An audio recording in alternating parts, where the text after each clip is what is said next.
இன்னும் மாடி சரியா டோலோ மாத்திரை 650 போட்டு நீ என்ன பெரிய டாக்டரா? டோலோ 650 மாத்திரை கொடுத்து போட்டோட உடனே சரியா வர்றதுக்கு. அப்ப கிளம்பு ஹாஸ்பிட்டல் போய் ஒரு எட்டு பார்த்துட்டு வந்துடலாம். ஹாஸ்பிட்டலா? அதெல்லாம் இல்லம்மா, ஒரு 3 நாள் மாத்திரை போட்டாலே சரியாடும். அதெல்லாம் வேணாம்.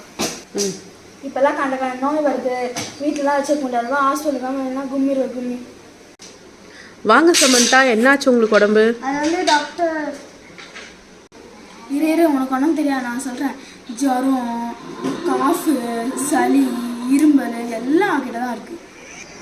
சரிங்க, நான் ஒரு 2 நாள் 3 நாளுக்கு மாத்திரை தரேன். நார்மல் ஃபீவர் தான், சரியாயிடும். அதெல்லாம் நான் ஊசி போடுங்க, அப்போ தான் நாளைக்கு ஸ்கூலுக்கு போகிறதுக்கு சரியாகும். அம்மா நீ சுமந்த பிள்ளை